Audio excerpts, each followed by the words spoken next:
Oi pessoal, tudo bem? Hoje a gente vai estar dando continuidade aos nossos vídeos da parte de ensaios mecânicos, né? Parte de resistência dos materiais, né? A gente está fazendo o segundo vídeo, né?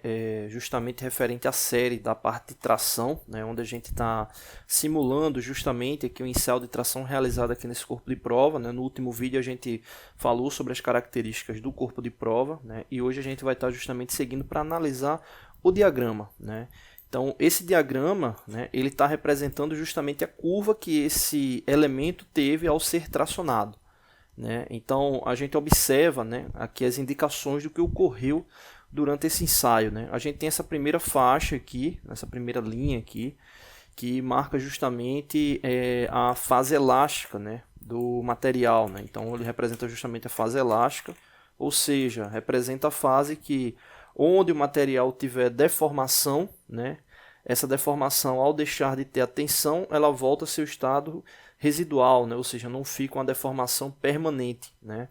E essa fase ela se caracteriza, né, a parte final dela justamente como o limite da proporcionalidade, né, ou seja, nessa fase aqui elástica, né, tanto levando em consideração a tensão como a deformação, a gente tem uma relação proporcional graças à relação da proporcionalidade, né, aí tratada aí no passado aí por Robert Hooke, né. Então a gente tem essa base aí da proporcionalidade, né. Então significa que durante essa transição aqui, né, se o esforço que ocorrer, né, no que diz respeito à tensão, né, ele acaba sendo proporcional à deformação, né, com base no indicador gráfico, né, e isso valendo para essa parte da fase elástica, né. Ou seja, se eu tiver um esforço, né, vamos supor que teve um esforço de 1x, né, significa que a deformação, né, um esforço de 1x para uma deformação de 1y, significa que se eu tiver uma deformação de 2x, eu vou ter uma deformação, ou tiver um esforço de 2x, eu vou ter uma deformação também de 2y. Né?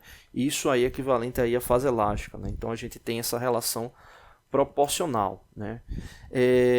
Nesse caso aqui, levando em consideração a fase elástica, né, ela tem esse final, né, chegando justamente no limite de proporcionalidade, e ela entra aqui numa segunda etapa, né, que não ocorre em todos os materiais, né, ou pelo menos em alguns materiais fica muito limitado, que é justamente essa fase que é o escoamento, né, que é quando os grãos, né, do material que está sendo tracionado eles começam a romper e tendem a se reorganizar, né, estruturalmente, né, quando o material está sendo tracionado. Né? Então eles tendem a ter essa nova organização. Então na prática significa que quando o material está sendo tracionado, né, chega uma hora que ele, quando entra nessa fase da deformação plástica, né, o escoamento de uma deformação plástica, quando ele entra nessa fase, chega uma hora que mesmo sem aplicação de força, o material ele continua alongando, ou seja, deformando. Né? Então se você observar essa fase do escoamento, né, a gente não tem uma oscilação tão grande no que diz respeito à força, né, a tensão aplicada. Né. De contrapartida, a gente tem aqui, né, um comprimento ligado à deformação. Então ele tem a deformação, mas não tem esse aumento residual de força. Né. Então aí já caracteriza o início da fase plástica.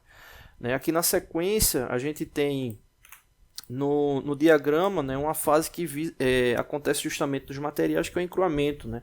Ou seja, os grãos eles tendem a se organizar, ficam achatados e, consequentemente, né, causa essa relação de compressão nos grãos. Então, os grãos eles dão esse aumento de resistência ao material antes, né, dessa ruptura. Né? E esse encruamento ele é importante porque ele vai caracterizar o limite de resistência, né, do material. Né? Vou colocar aqui marcado aqui com esse X. Então, isso aqui vai representar o limite de resistência, ou seja, é até onde o material vai ter o maior esforço possível, né? Mas só que a gente tem que lembrar o seguinte, esse aqui é o limite de resistência, né? Vou marcar aqui, limite de resistência,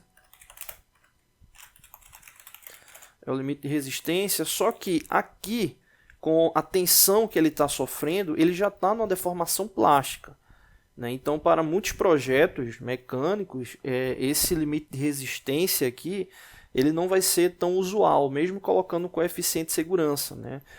O limite mais usual ele já entra como o limite aqui da fase elástica, né?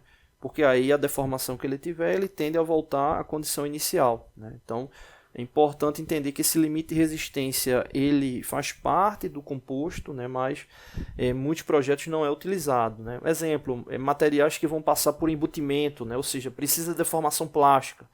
Né? Então, esse limite de resistência aí já é interessante, né, você utilizar no projeto. Né? Mas para a maioria de situações, né, que você não vai ter, não necessita, né, ou não é para ter deformação plástica, né, isso acaba não sendo interessante. Bom, e aqui no final, nessa curva aqui decrescente, ela já apresenta aí a fase da estricção, né, que é quando o material já está com os grãos realmente já partindo, né, como um professor meu diria, no limite, né, e aí ele tende a romper quando chega justamente nesse ponto aqui, que é o limite de ruptura. Né, então aí ele vai romper, né, e encerra aí o ensaio. Né? Então aí a gente fica com os dados, né, no que diz respeito ao ensaio realizado. Bom, a gente finaliza esse vídeo por aqui. No próximo a gente já começa a fazer algumas análises referentes aos cálculos, né, desse material que foi ensaiado. Tá bom? Não deixe de se inscrever no canal, toda semana tem vídeos novos.